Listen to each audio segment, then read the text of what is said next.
Well, and hoping and glad that you're joining us today. Hoping all is well with you and your loved ones. And today is going to be unfiltered. Unfiltered. So if you want to call in, you got something that you want to say in regards to today's show. Today's show is called Freemasonry Unfiltered, and it's just that. So if you're going to call in today, I'm going to go ahead and put that number in so you can call in.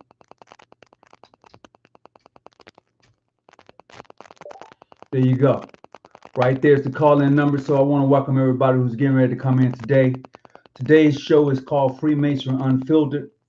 I'm just going to put out a couple of calls real quick to my administrators. I wasn't planning on coming on today, but with the atmosphere at hand and the situation that we're looking at unfold before our very eyes, I find it necessary as one who's a member of this great fraternal order of the Freemasons, regardless of your jurisdiction, we must somehow speak out.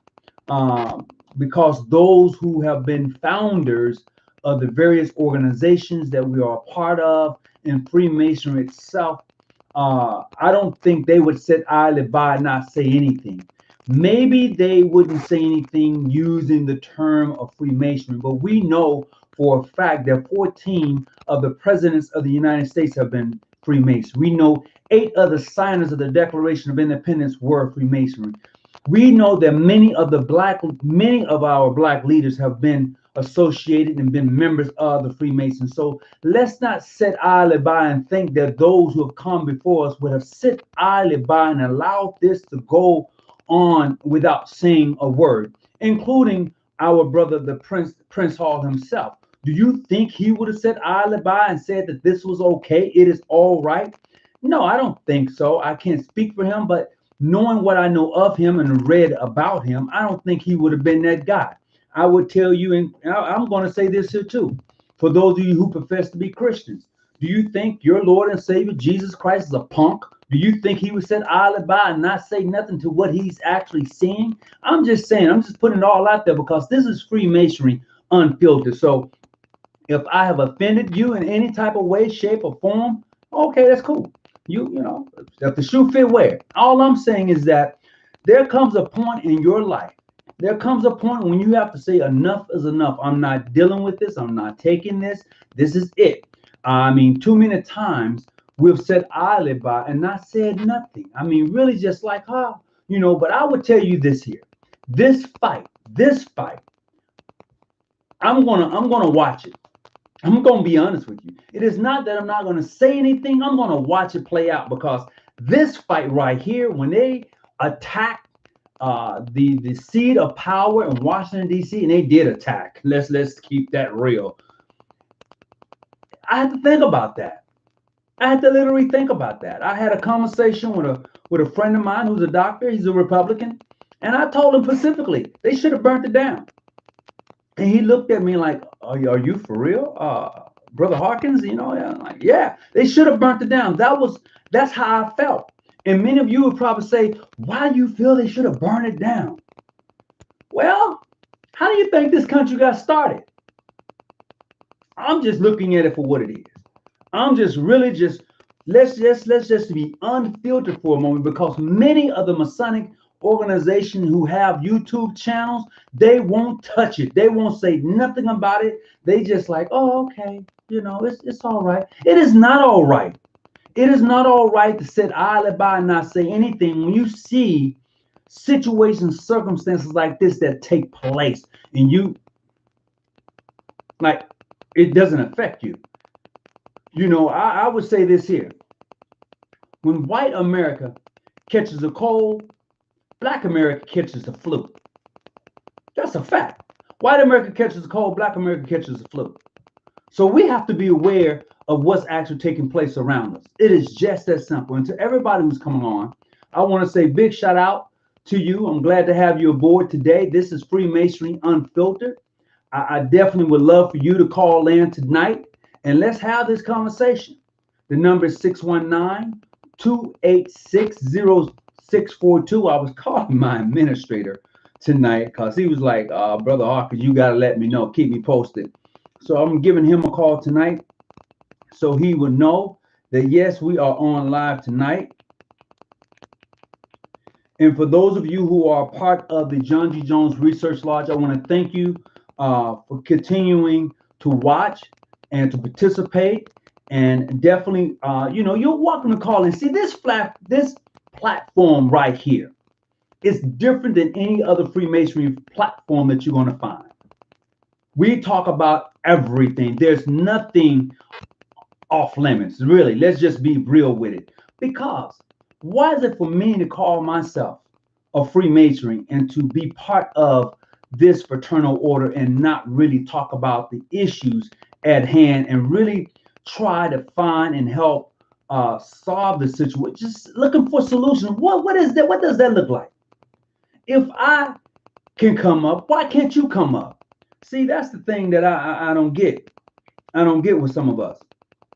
We're so hell bent on really watching others fall down instead of helping them to get up. I just don't see it. I don't understand it. I don't see it. I don't agree with it. So tonight we're talking about Freemasonry Unfiltered. If you want to call into the show tonight, you're certainly welcome to do so. 619-286-0642. I want to give a few lodges a shout out tonight. I want to give Virginia a shout out. Mount Zion Grand Lodge out of Virginia. I want to give you a shout out. How you doing there, Grandmaster Diocese? Big shout out to you. I also want to give my brothers down in New Orleans a big shout out. How you doing there, Wishful Master Christopher? I hope all is well with you. And to all the brothers of the craft and to the sisters of the order, I want to bid you a great day. Definitely, whatever you do, make sure you're washing your hands and making sure you're wearing a face mask. And when you're around other people, if you're driving your car, please take the mask off. If there's nobody else in the car with you, you take the mask off. But I'm just saying. So let's have this conversation tonight. We're also going to be talking about the Masonic order in the sense of brothers and sisters going from jurisdiction to jurisdiction, protocol and procedures. We're going to be talking about a lot tonight. So definitely big shout out to everyone who's coming on because this is definitely Freemasonry Unfiltered. We just, no, it's just time out to stop being so passive. And this is what has happened to us as Black people anyway. We've been so passive and docile till people have come and literally ran over us, and then we want to know what's going on. What's going on is because most of us don't stand up for ourselves.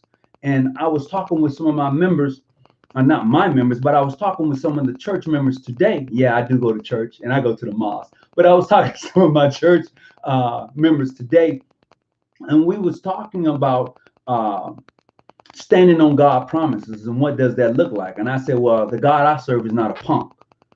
And they looked at me like, yeah, you went there. I said, yeah, the God I serve is not a punk. He's not sitting idly by being slapped in the face and saying it's okay, I'm gonna turn the other cheek. The God I serve don't work like that. I don't know about your God, but I'm just saying for me, my God doesn't work like that. He doesn't sit idly by and get punked and then say, oh, I'm sorry, I forgive you. It doesn't work that way. So I want to welcome everybody to the show. Thank you, Jackson. I appreciate you coming on. King Cyrus Grand Lodge, welcome aboard. Big Coop, oppress them enough and they will oppress themselves. You damn right. You absolutely right. So we want to wake you up today. And I'm going to, in 2013, I had the opportunity to go over to Bell Elementary School. And I know that's quite a few years ago. And I had the opportunity to speak to the youngsters there. And as I was going through some of my paperwork, I came across a stack of letters that they wrote to me. These are just letters that they wrote to me. Man, when you're able to go and have conversation with young people, and young people will listen to you. They will. Young people will listen to you.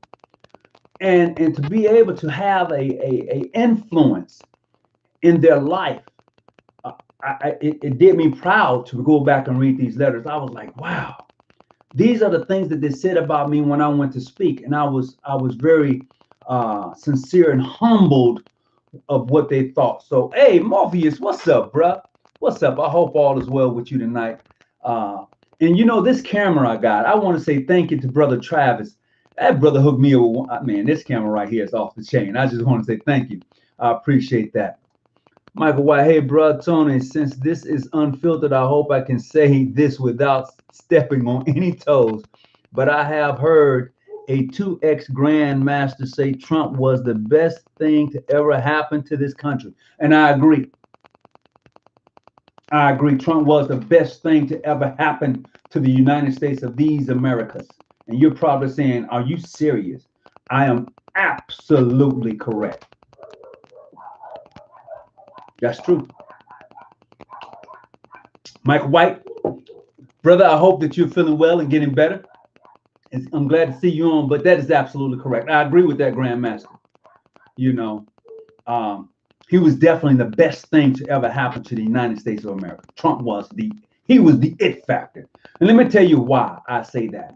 Trump was the best thing to ever happen to America because he pulled the scab off the wound. He pulled it off. He was like, I'm going to show you something. And he showed you, baby. That's why he's the greatest thing that ever come through besides sliced bread. That's my own personal opinion. It's not the opinion of my Grand Lodge or anything. It's my opinion. Because I'm watching it, bro. He just showed you that America is still America, no matter how you chop it up. You know, it is what it is. And for those of us who sit idly by and think different, you need to wake up. I'm going to share some information with you tonight before I really get into the show real good, because this is unfiltered. It's unfiltered, right? So we're going to look at some things tonight. Like take this for instance, and we don't really pay attention to a lot of stuff. So let's deal with fact number one. The first Americans or Native Americans going back to 13,000 BC were black. You can look this up. It is called an Folsom people who lived in Arizona. Folsom, that's Folsom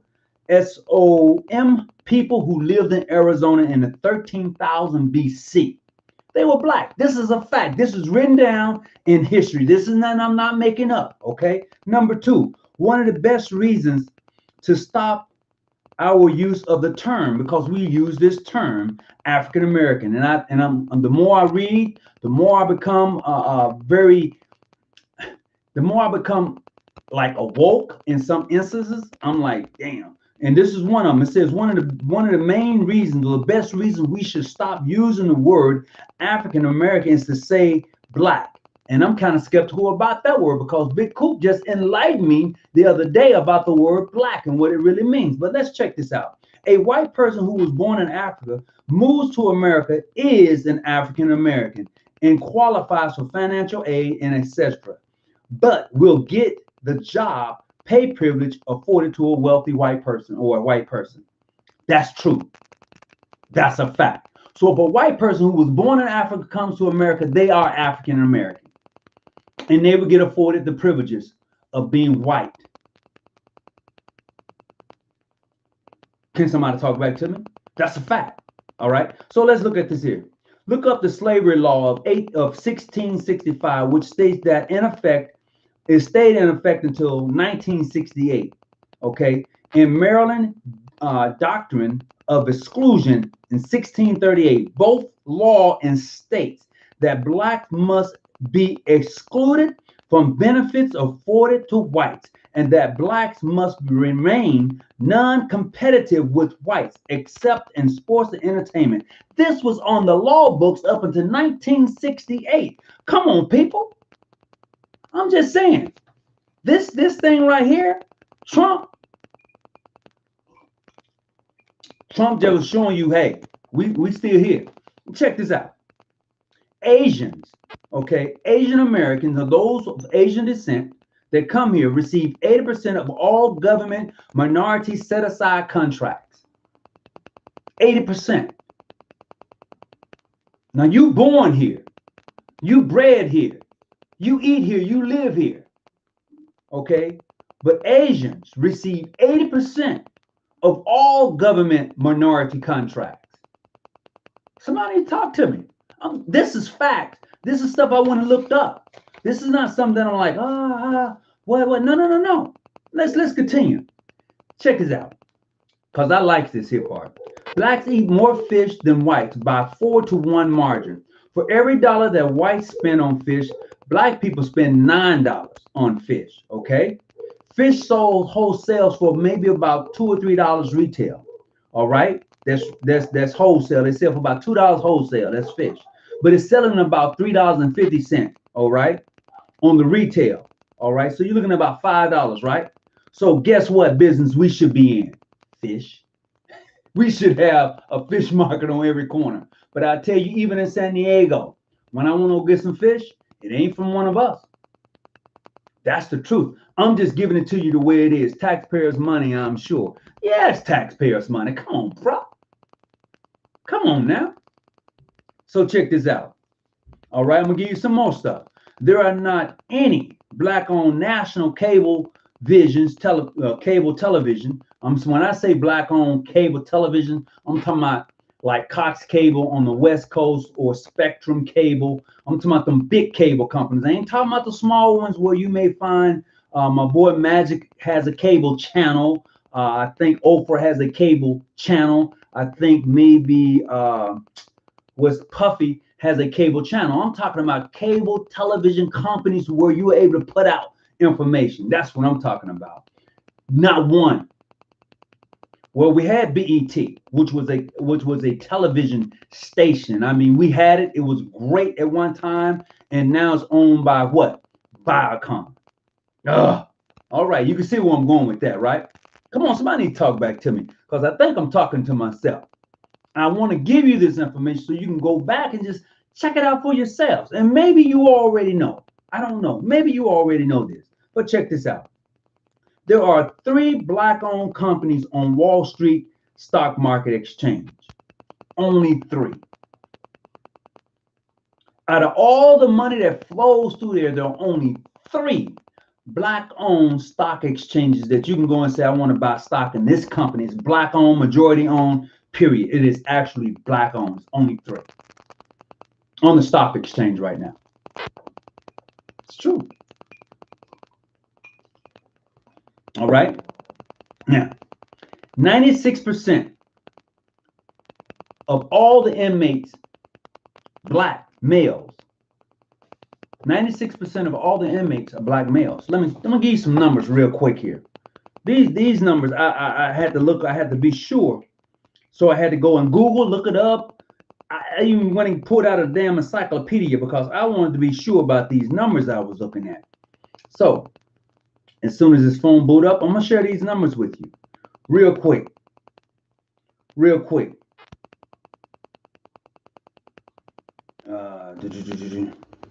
Nope, that's not it. So for every 1,000 inmates in prison, for every 1,000 for every 1,000 there is 600. For every 1,000 there's 600. Think on that. For every 1,000 inmates in prison, 600 are black. What does that tell you? And you can look this up for yourself. You know, I was like, yeah. It just had me. Whew. I mean, the numbers are staggering. The numbers are just huge. And I'm just looking. I'm like, wow, man, they're throwing us in jail for any and everything. Literally, any and everything. It's called the 13th Amendment. Oh man, Detroit has their own black television. Detroit does? Okay. Television station, correct? Their own black-owned television station there in Detroit, right?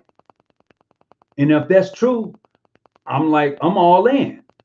But I would prefer if it was more national, you know, where you can just put it on and say, I'm watching a black-owned network out of Detroit. I don't know if I can do that through cable television or not, but I'm just saying.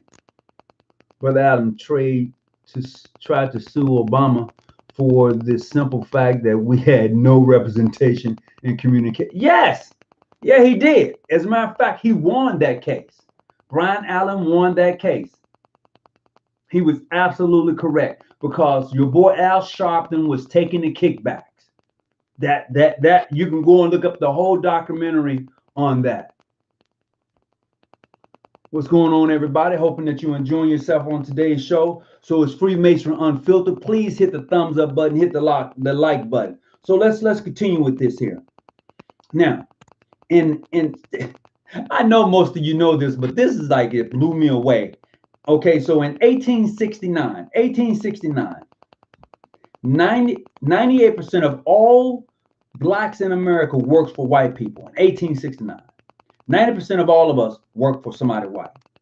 Now, in 2001, 20 years ago, 21 years, yeah, 20 years ago, still 90% of us still work for an all-black company, an all-white company, or somebody white.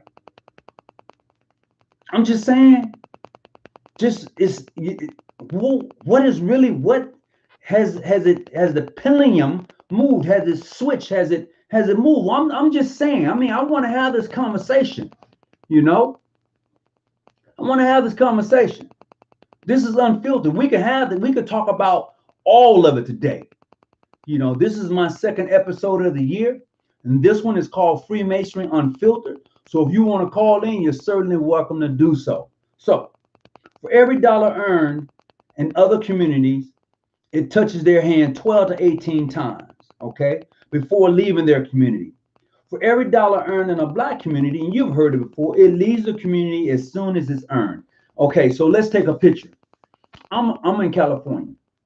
In San Diego, California, there's really no predominant black community. Period. It's not. And if you're in San Diego and you're watching tonight, you think I'm lying, call me a liar and show it to me.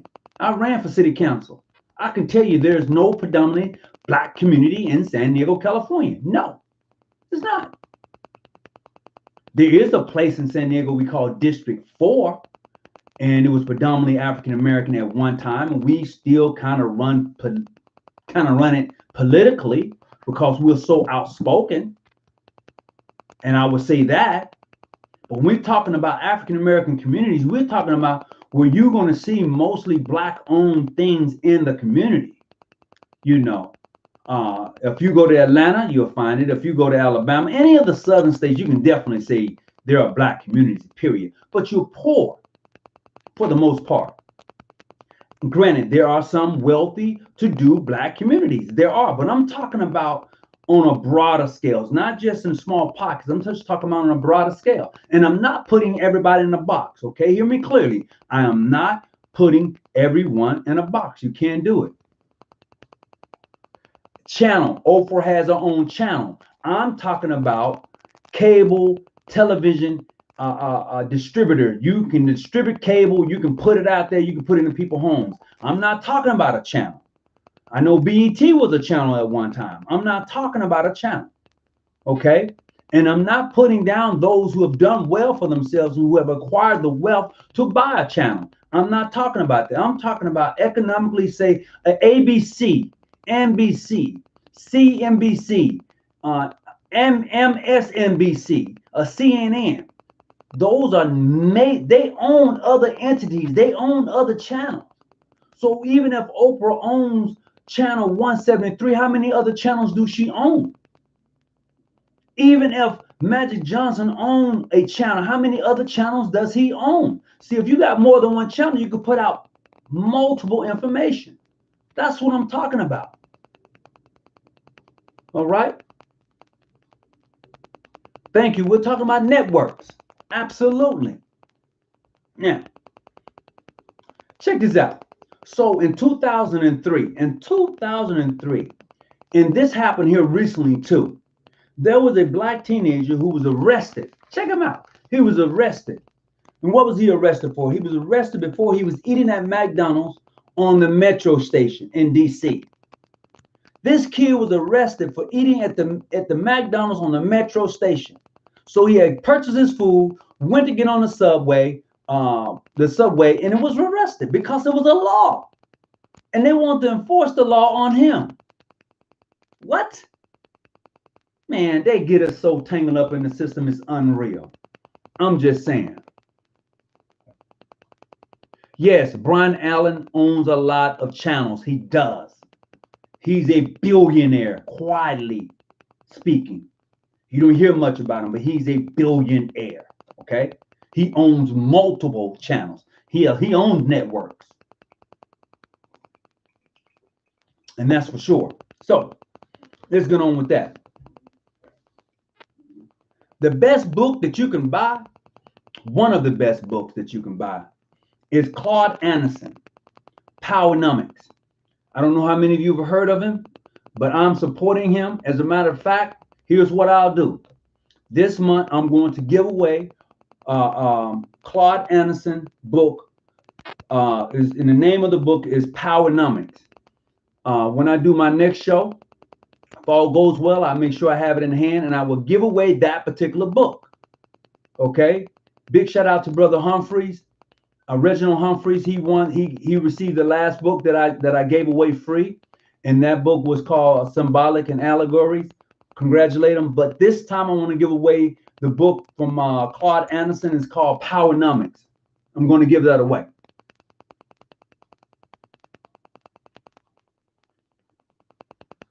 Yeah, but you wasn't the first. Lord Employed Pollard, I think I said that right. My apologies if I messed your name up. Yes, you emailed me, but you wasn't the first. He was the first to email me. I don't know how he did that. Like, it was like spot on. I mean, I said, email me. I want to check the email. He was the first one to email me that night. So I would definitely, on the next show, if all goes well and I have that book, I would definitely, Dr. Claude Anderson, the book would be called Powernomics. I will be giving it away. All right. Oh, yeah. If anybody know anything, see, this is another thing. For all the politicians who talk about what they want to do and help the Black community, go get those who can really help us. Like Dr. Claude Anderson, that guy can really help us when it comes to dealing with economics in the Black community. He could, but they don't call him. You got to ask yourself why. Why they don't call him? And I'll tell you something else that you probably already know. And not the early 80s, but in the late 80s, during the crack epidemic, okay, during that time, Chicago had given the minister Louis Farrakhan and the Nation Islam, they had given them these grants to go and help clean up the various projects without the assistance of the police. And they did that. And you can look this up for yourself. And they did that. And you know them, they took the contracts back. They took the contracts. It was a grant, contracts. Boom, here you go. You go clean up the projects. You go do this here. And this is the money we're going to give you for doing it. Boom, boom, boom. And they did it. And they took it back. They didn't renew it. It was like, okay, thank you. Because they want to keep you in darkness. And when I say they, I'm speaking of the system. The system wants to keep you in darkness so you can always be like the beast of the field and the birds of the air, where the tide air flows twice in 24 hours. I'm just saying.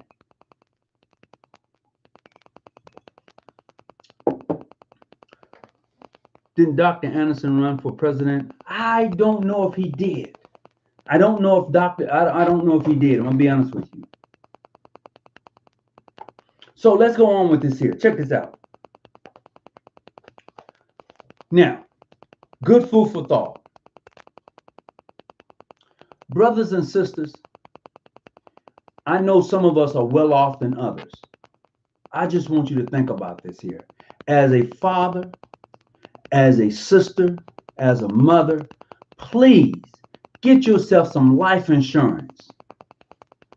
If you can go and buy tennis shoes for $150 and don't blink an eye, you can go purchase yourself some life insurance. Don't leave your family begging for apps and cash app me and to bury your loved ones. Don't do that.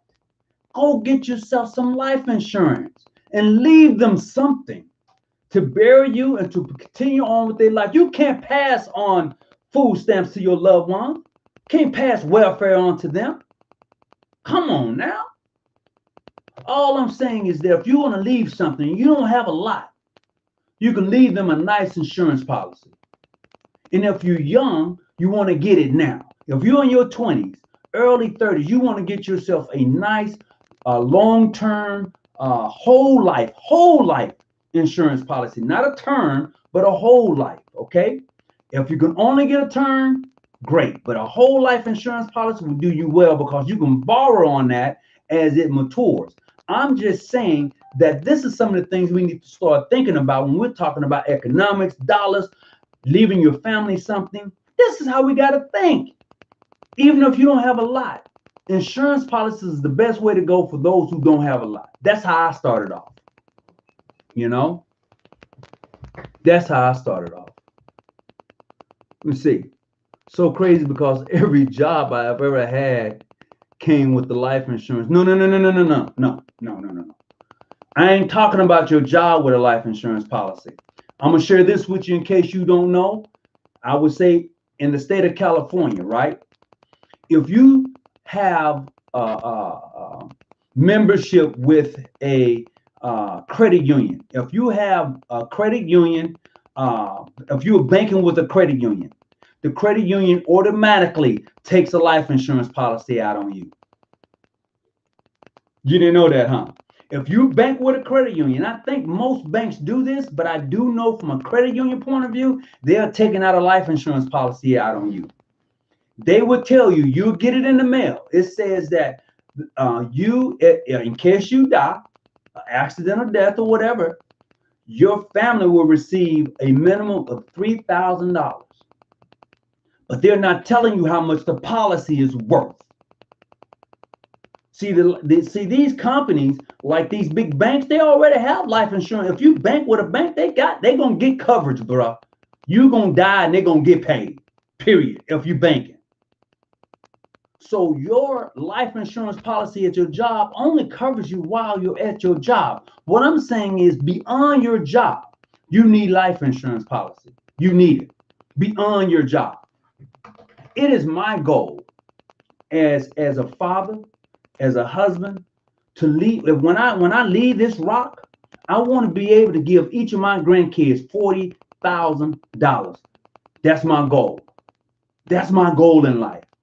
As a parent, as a grandfather, when I pass away, I want to be able to leave my grandkids each $40,000. That's going to give them the start that I never had. That's going to give them the start that their mother and their brothers never had.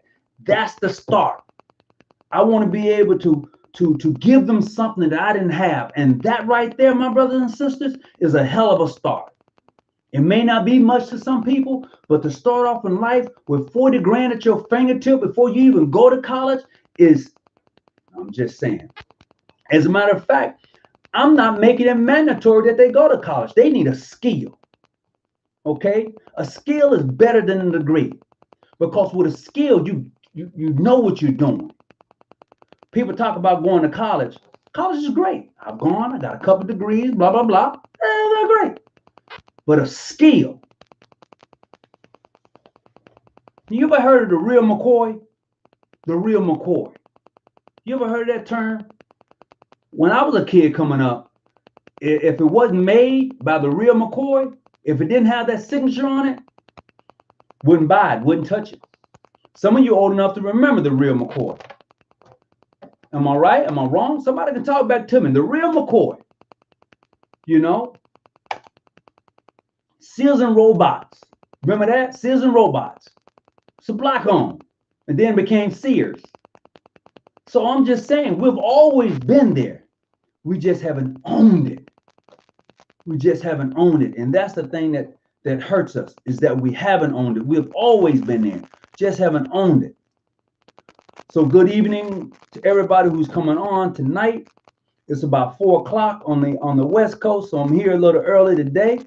But I just wanted to be able to share some information with you. Today we're unfiltered. And if you got something you want to say or talk about, you're certainly welcome to do that. I'm not holding anybody back. I just want you to be respectful. That's all I'm saying. Just be respectful. Jumped a video where the brother said that every black person should have $500,000 in life insurance policy that would stop the police killings.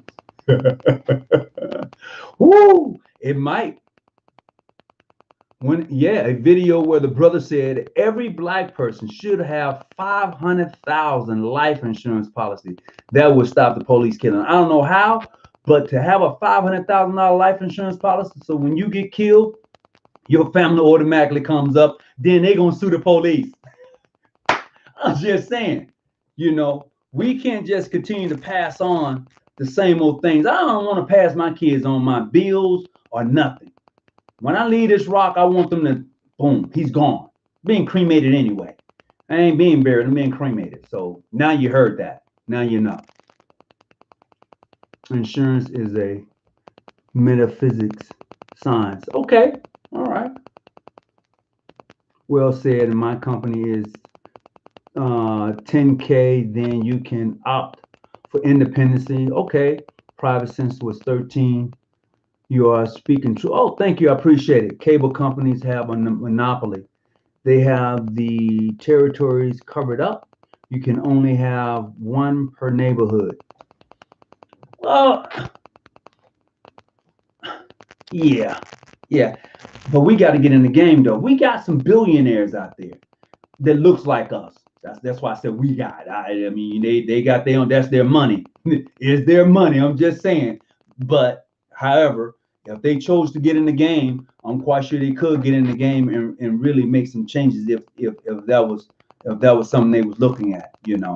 I'm just saying. I'm just speaking out loud. Hoping everybody's doing well today. We're gonna get right into the next subject. How's everybody? The youngins, you are when you get your policy is changed. It's cheaper. Yes, absolutely. It's cheaper to get an insurance policy when you're young. I just helped my daughter to secure her insurance policy. I know she's like, dang, that's a lot of money, Dad. Yeah, it is. So if you leave this joint, your kids, they good. They good. If they take the money and use it wisely, they're good for the rest of their life.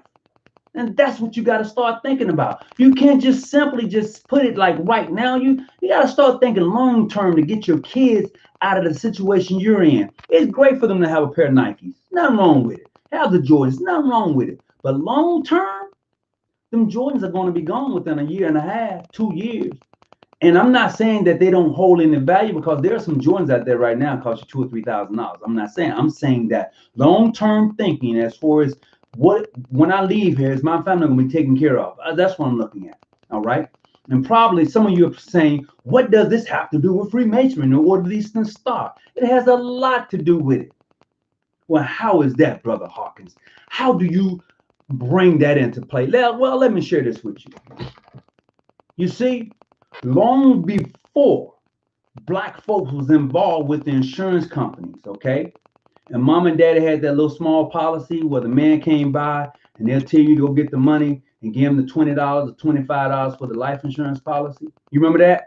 I'm probably showing my age, but that's how it was when I was coming up.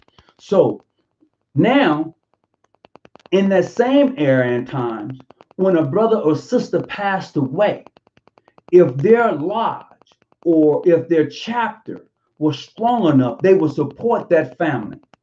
That's why I said poor, distressed widows and orphans. Oh, you don't hear me. This is how it all ties in.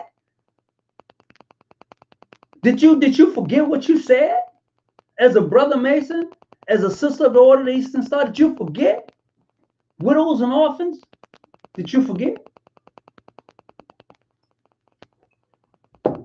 So, the widows was taken care of. This is why in some jurisdictions, and I would say predominantly mainstream jurisdictions, they have nursing homes. If you're a lifetime member and you find yourself, you can't stay at your home. In some of these mainstream jurisdictions, they have nursing homes for their members because they got money like that. Why? Because they have grants like that. Have grant writers.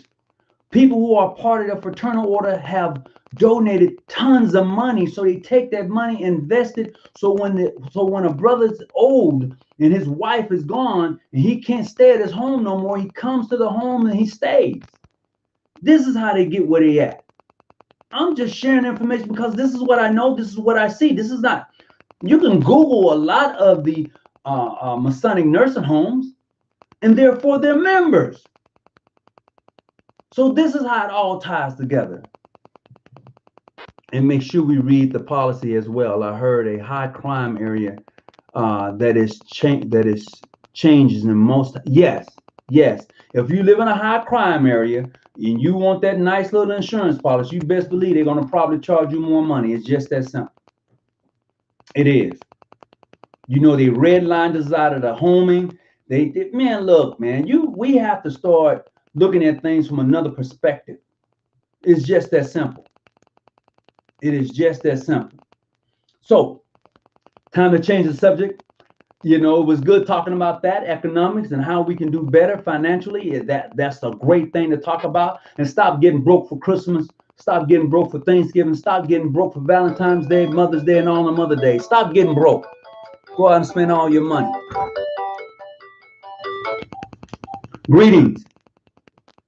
Hey, bro, it's Grandmaster. Calling from Mount Zion, Grandmaster. Hey, what's going on, Grandmaster? You all right? Oh, yeah, I'm doing well, Just listening to the show, man. I started thinking when I was listening, you was talking about the life insurance and building the businesses and the communities. I just started thinking about the Black Panthers. Absolutely. When they started building, they shut them down. But see, this is the thing we have to understand. Every time we start to build, they come shut us down. They come looking for us. We could be on the other side of town. If we begin to prosper, they're gonna come looking for us, and we got to be aware of that. You know, this is nothing new. We just have to be aware of it. You know, and be prepared. We can't sit out of the by and say we're gonna build something, and then they come burn it down, and we're not prepared to fight for it. Anything worth having is worth fighting for. Anything worth having is worth giving your life for it. If you think driving a brand new Mercedes-Benz 2021, you driving it, right? And some people say, no, I wouldn't give my life for my car. I just let them take it. You know why? Because you should have insurance on that. Paid for. Paid for. Don't take the motherfucker. Maybe I wanted to get rid of it anyway. Don't get the jewels, everything else too. So absolutely. But when we're talking about economics and life issues, if it's worth having, it's worth fighting for. I'm talking about my family. I'm talking about life. Okay? My family is worth fighting for. So I got to make sure that they're taken care of and prepared.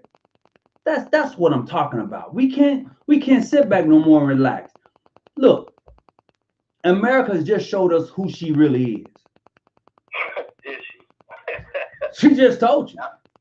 You know. Dude, I was born in '88, and in my lifetime, the things I've seen and studied back on, and it's like you know this the whole time that is true. All the white America, black America, the conspiracies, the neo-Nazis, the proud black. You see the whole agenda on both sides, and you live life trying to figure out exactly where you fit. I'll tell you this. In these United States right here, in 2021, there are some places as a black man, I don't want to get caught in when the sun goes down, period. You can say what you want to say, how free this country is, and you know it, and I know it. Growing up in the north, moving to the south, traveling, all around the country. And there's times where a buddy of mine took us to the Alabama LSU game, and I was on live on Instagram. A buddy, he was a lodge brother, he was a deputy, and he chimed in. He said, "Stop there." I didn't know what he was talking about. It's first time in Alabama. He's like, "Yeah, that's when Alabama. You don't want to stop there." It was late at night, and sure enough, when I got to the gas station, I was reminded where I was at. Oh yeah, oh yeah. So we gotta be. We really have to stay alert in where we're at and what we're doing. I certainly appreciate you calling in. If you want to continue with the subject, great. We're going to change up and we're going to start talking about the Eastern Stars right now. Start talking about them sisters right now. I appreciate your time, and I'm enjoying the show, and Happy New Year's to everybody listening. Oh, one more thing. I want to say, as of yesterday, I just learned yesterday, last night, as a matter of fact, while I got you on the phone there, Grandmaster, this jurisdiction we just went cyber with lodges. So we have we're opening lodges through Brother Diaz. You still there? I'm still with you. Okay, you correct me if I'm wrong. So we now, from last night, from what I gather, we have opened up a digital Masonic lodge. Am I right? More like a digital jurisdiction. Okay, a digital jurisdiction. We and I want to send a big shout out to brother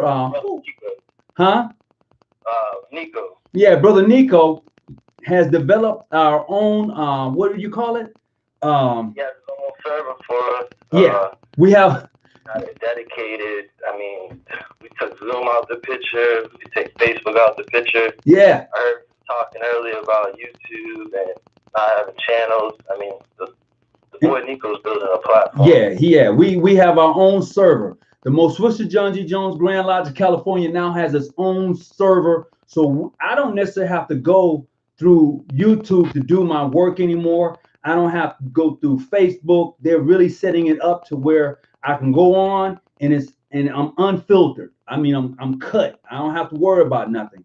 And for the digital lodges, we have every appending body under this jurisdiction has its own lodge. Like, say, for instance, if we're going to have a digital lodge of sorrow, not lodge of sorrow, lodge of affection meeting, everybody in there has to be vouched for before you even come in. Yeah, everybody. There's a virtual Tyler. There's a virtual Tyler at the door. I'm loving this, man. There's restrictions. He got it. He got it laced. Oh yeah. So if you're a Shriner, you want to come visit us digitally, you can do it. But it's ways you got to be able to work your way in from the captain of the guard that's at the door, and boom, you're welcome to come in. So I would say we just now, and I think everything should be finished, or he's almost finished with setting up the whole thing for the whole entire Supreme Council and the Grand Lodge itself, if I'm not mistaken. This is the information I got last night. Yeah, he's a workhorse too, so I'm sure he's added some new features I don't even know about yet. Yeah. So if you're interested in that and you want to come visit us digitally I ain't talking about no Facebook, I'm not talking about Zoom, you're welcome to come, but you're going to have to show your credentials at the door. He has it all set up and done to where you have to show who you are at the door, and somebody has to vouch for you in order to get through. So there you have it. We got some visitors, but it's just the way it's supposed to be. He even has a waiting room for you. So if you are invited, you go to the waiting room, and the person who invites you said that you was invited by them. Then he allows you to come in. Then you have to show your credentials as a way, and I guess you have to scan it or something as a way of identifying who you are. So he's setting us all up, and I'm excited that we've gone digital, and I'm loving it. I'm loving it. We're in the future now. I mean, the old way, COVID's showing us that, there's going to be some changes, and people are going to have to, adapt, or they're going to be left behind. And we see the buildings and the lodges closing up all around the country, memberships down all around the country. Right. But people still wanna fellowship. They want to learn, and then they want to interact, and they don't want to be restricted. Facebook could be restrictive with their groups. Mm-hmm. And, having your own dedicated servers, a lot of protection in that. Oh yeah, and I'm gonna tell you, when he called me up last night, and I was watching you guys going back and forth like almost to 1 o'clock this morning, like, why they up?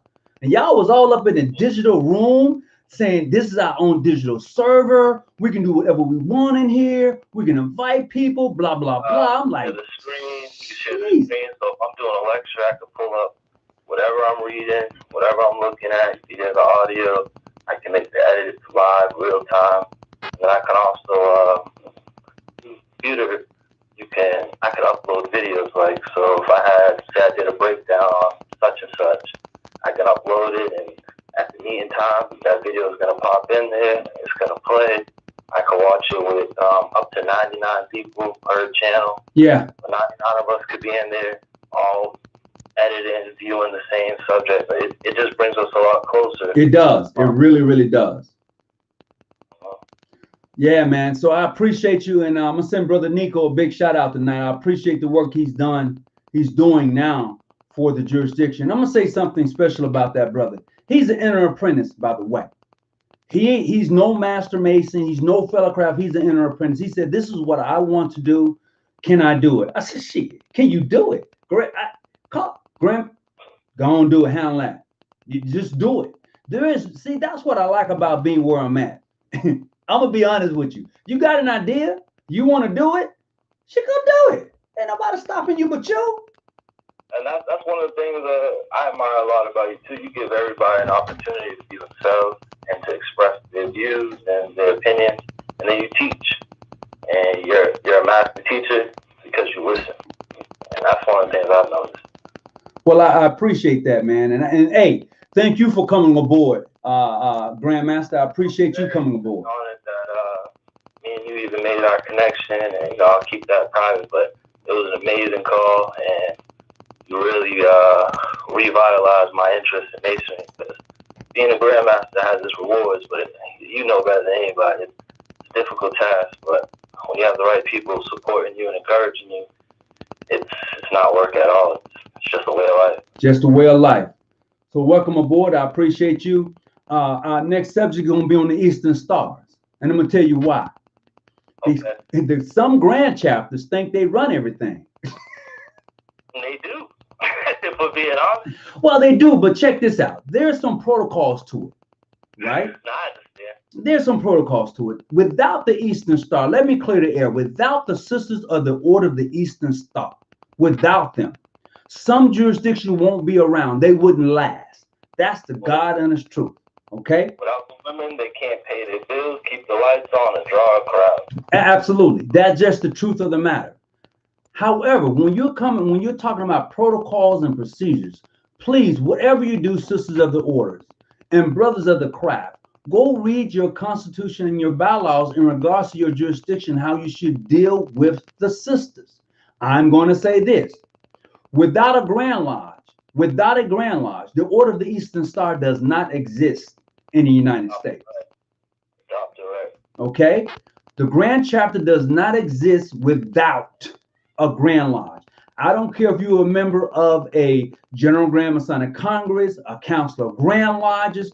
I don't care. If you are not under a Grand Lodge or working with a Grand Lodge in state, you don't exist according to protocol and procedures for the Order of the Eastern Star. Now, if those are not your protocols and those are not your procedures, then it doesn't apply to you.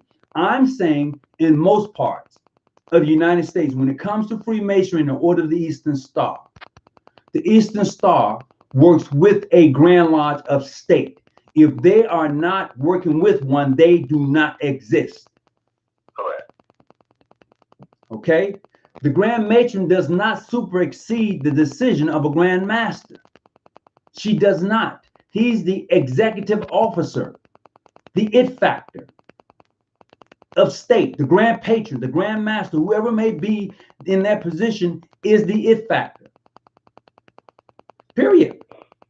Grand chapters do not organize chapters. Grand lodges organize chapters. And you may say, what do you mean, Brother Hawkins? Doesn't a chapter get its charter from the Grand Chapter? Yes, they do. But when it's all said and done, although that matron may say, yeah, we would issue that charter to that chapter, it has to come by the desk of the Grand Patron, whoever it may be. You have to have a male figure there to do the obligation for the sisters. And that chapter must come up under a Grand Lodge or work with a Grand Lodge. And I've seen it where a seasoned matron may have a business meeting in some jurisdictions without a patron, but that's different. Have an initiation without a patron. You're absolutely right. If the Grand Matron or sister or worthy matron wants to call a business meeting with her sisters, she has every right to do so. And she doesn't need a male counterpart to be there. But if she's going to open that chapter in 90% of the jurisdictions, there should be a male counterpart there. If she's going to do ritualistic work, initiations, you got to have one. Because only a patron can give the obligation to a lady, to a sister. Period. Exactly. You're not an Eastern Star if you don't get your obligation from a male counterpart that's in their chair as a patron. Some jurisdictions you have to be a worshipful master or past master in order to even be a patron. So there you have it. And I'm gonna say this here: your Supreme Grand Chapter, that's not who you answer to. You answer to the Grand Lodge of State. Whoever's under you, whoever you work with. I try to explain it to people at the house. You got to come through the front door. You can't just because you go in. You got to come see me through the front door. Absolutely. Just because you are just because your organization, your Grand Chapter, or your Grand Lodge may have membership with the Supreme Grand Chapter, whatever its name may be. If that Grandmaster pull out of state, pull away from that council or whatever, everybody's coming with them. Now, some sisters, I know. If the sisters say, hey, look, we don't want to go, we want to stay, you have every right to stay, but you're going to stay with a chapter that's under another Grand Chapter that's working with that Supreme Grand Chapter. You're not going to stay in that same Grand Chapter because the Grandmaster says, let's go. The name. The members of physical bodies, they can commit and go wherever they want, but the namesake, titles, chapters, everything belongs to the state. And that estate, it's his prerogative what he does with it. Example for me, when my old jurisdiction went down, I took the rights to all the attendant bodies because they weren't constituted anymore. There you go. Now, when it came to the women's side, I had nothing. I didn't see fit to impose myself there. It was more voluntary. Oh, yes, like you said, without the Grand Lodge, been lesson when it comes to learning the Masonic ritual. Yeah, absolutely. I was just reading some information here. Let me see. Y'all were too long. I had to get off early. Yeah, they was on last night for a long time. But boy, I woke up at 11 a.m. I'm glad quarantine. Yeah, most definitely. So we're going to move on. I'm hoping that you give us a thumbs up button tonight. This is really unfiltered. We're talking about various subjects in regards to Freemasonry. The first one was dealing with economics and what we should be doing as far as for our families and things like that. Because once upon a time, the Eastern Star and Freemasons, not once upon a time, I'm going to say even today, it is our obligation.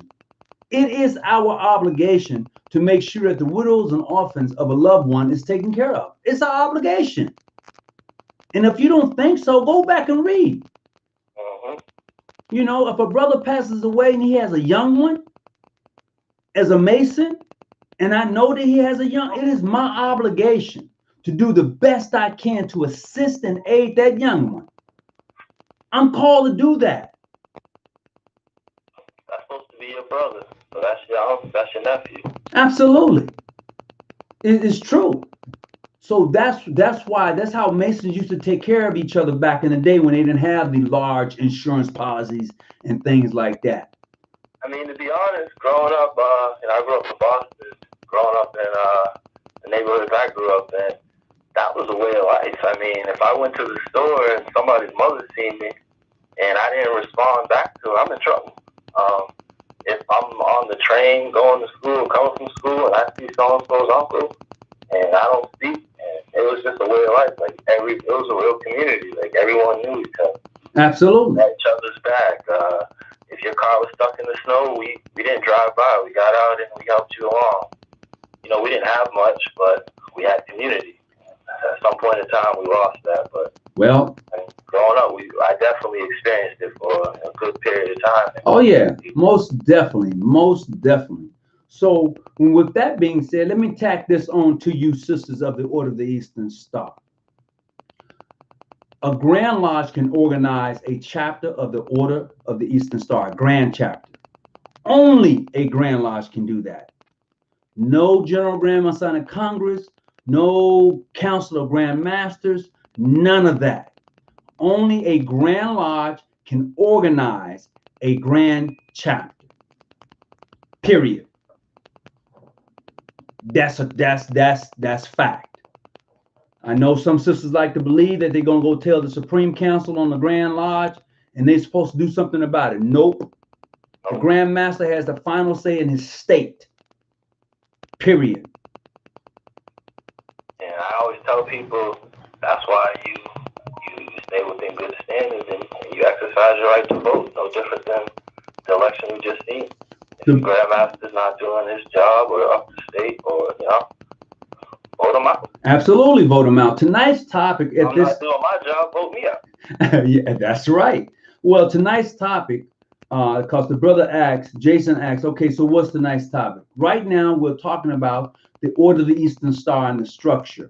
Okay, but before that, we talked about economics and the lodges and chapters and what we can do as parents to pass along economics to our kids, economic wealth. So that's what we're talking about right now. We're talking about the Eastern Stars and the mere fact that the obligation that they're going to take is going to be given by a male counterpart in that chapter, okay? Or the grand patron, whoever is going, that's how it's going to be given, okay? Unless you're just structured totally different. And if that's not how you're structured, then that's okay. Everybody's structured a little different. But I'm saying the protocol and procedures in the United States, as far as dealing with the Order of the Eastern Star, clearly says that a patron must be present at the initiation and to give the obligation. The Grand Lodge is over the Grand Chapter, or they work hand in hand. Okay, they work hand in hand. Let me put it to you that way. And all the way up, as far as the illustrious patron, daughter of the Sphinx, down to the most worthy Joshua. So it doesn't really change. I mean, I do less in certain houses, but the obligation doesn't change.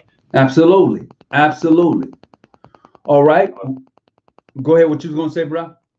I'll say it's gonna come from the patron. It's gonna come from the patron. So I appreciate if you can hit the thumbs up button for me tonight. I really do. And I want to thank Brother Morpheus for definitely attending. I appreciate his donation. Our next topic, we're going to talk about demitting, the protocol for demitting. All right, demitting. We're talking about a brother or a sister who's looking to demit, or we're even talking about a lodge that is looking to demit. All right.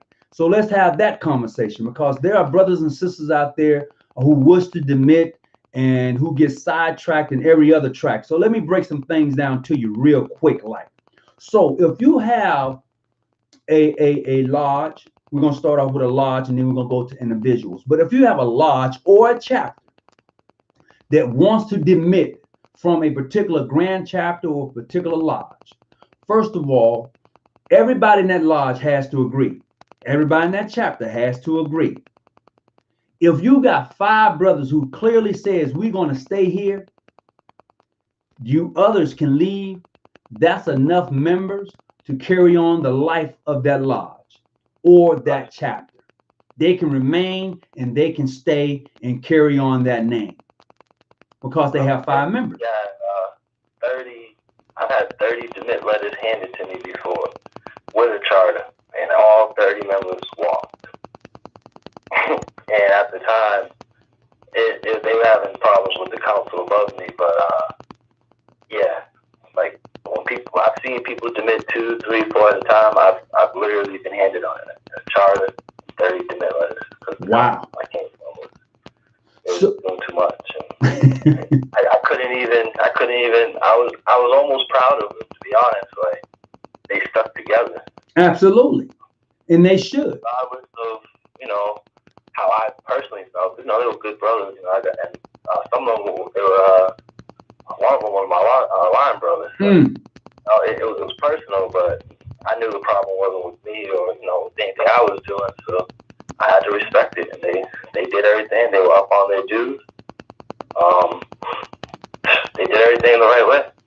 It was just I was more shocked. Like, wow, I just never seen 30 people walk out. Wow. And I'm going to say this. for those of you who may have this thought, if a lodge wants to leave a Grand Lodge and go and have membership chartered under another lodge and another Grand Lodge in another state, they have every right to do so. Absolutely. If a lodge is in Timbuktu and they want to come up under another lodge that's over in Wilmington, wherever, they have a right to do so. The process is going to be that lodge is going to write a letter to the Grand Lodge stating that they're now demitting as a whole.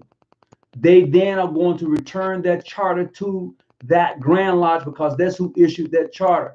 Then they're going to move their membership over to that jurisdiction along with their demit letter saying that they clearly has left that other jurisdiction, and they just pick up where they left off at. Absolutely. You don't, and granted, some lodges, I've seen some brothers who put in for demit and the lodge denied it, would not give it. They did not want to lose their member. If this ever happens to you, I've seen that happen. I said, what now? I've seen that happen. I've seen that happen many times where the Grand Secretary will get orders not to sign off on it, not to go check out on the books. They'll just delay the process. Yeah. They won't clear you out. Basically, they won't check the balances. They won't do anything.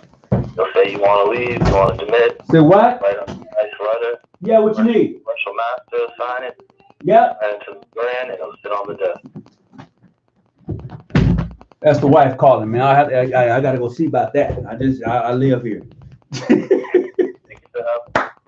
Hey, but check it out. So if a lodge wants to leave a Grand Lodge, they have every right to do so. Make sure that you cleared your desk and you follow the protocols as far as issuing your demit to the Grand Lodge for which you're leaving. Then you're going to send the Grand Lodge for which you want to become part of a letter asking for dispensation to work up under their jurisdiction.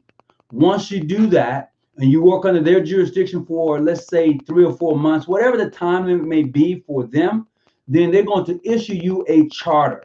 Once they issue that charter to you, you're good to go. You are good to go. Now, some jurisdictions, some lodges, some Grand Lodges won't do it that way because they want your lodge to be in their state. That's cool. Some jurisdictions, some Grand Lodges said, look, wherever you're at and you want to work up under us, you're welcome to do so. And that's how we are here. If you are a lodge somewhere in the United States and you want to be with us, you want to work with us, you want to have your charter issued by us, we'll do it. But you gotta make sure that whatever you're doing with that other jurisdiction, you clear the paperwork, you clear the desk.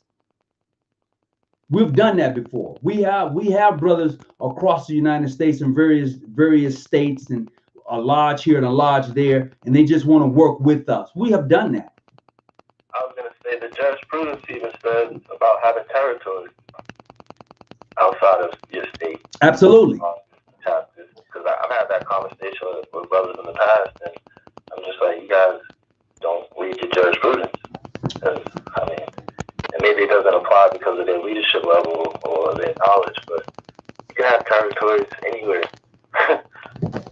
Well, so Michael White said only 5 members can hold a round table. No, how many it takes to open a lodge of a Master Mason? 7, 3, 5. How many it takes to open a lodge of a Master Mason? 3. If you have 3 Master Masons, you can open your lodge of a Master Mason. So when I say that you only need 5 brothers, if you had 20 brothers and they left the lodge, and you got 5 there, you still a lodge, bro. If you got 5 Master Masons. Secretary. You can switch out the role. Yeah, man. No, if you got 5 members, you got a secretary. If you got 5 members in your lodge, you got the secretary elected, treasurer elected, junior warden, senior warden elected, worshipful master elected. Everybody else is appointed. Exactly. So that's your lodge. Now, if you want to bring in an apprentice, all you have to do is invite other brothers to come out and assist and aid you from another lodge. That'll give you your 7 to open your lodge of an apprentice. And depending on your candidates, You got 5 or more, your grandma just step in and help you anyway. So Yeah, so it's, I mean, depends on how you want to build. absolutely. So there you go, Brother Michael White. That's your answer. You said only 5 can hold a round table. No, brother. Those 5 are master masons. They can open a lodge of a master mason. On most charters, it says that here are the original members of this lodge, and they name in 3. Just 3, yeah. Bushel Master, Senior Warden, Junior Warden, and they say they can do what? Hold elections, initiate, pass, and raise. Yep. On most charters, it says that. Just a dispensation. 3 of them, they could do all business except I don't want to be incorrect, but yeah. Well, I'm just saying. I mean, hey, 5, and I'm standing on the 5. I ain't moving. I'm standing with it. All right. So we've talked about economics. We've talked about the Order of the Eastern Star. We've talked about brothers who was looking for the mitts. What else we got on the table tonight? Let's take a look. What else we got on the table tonight? Hold on. Not over there. How's your family doing anyway, bro? Doing all right. We're doing all right. Got the dogs up. Got built them a little kennel. I had something else written down. Well, anyway, we've been on here long enough. I know what I did with my little paper. We've been on here long enough, and definitely, I want to say welcome to the digital world of Freemasonry. Man, I am excited about the new server we got up. I'm definitely excited. So we're about to make some things happen. So with that being said, to all who was on tonight, I want to say I appreciate you. Thank you. And when I say this was unfiltered, you know, if you want to call in, you had something in particular you want to talk about, we could have. But that was on you. And I appreciate Grandmaster for calling in. I appreciate you. Thank you very much. And we're going to do this again. So with that being said, everyone, take care of themselves. Take care of your family. Remember to wash your hands. Wear a face mask in public. When you drive in your car and you're by yourself, please take it off. Please take it off. So look, the higher you climb, the clearer the vision. Whatever you do, stay out the bushes and keep your light on. I'm out. Thank you, Grandmaster. I appreciate you coming on.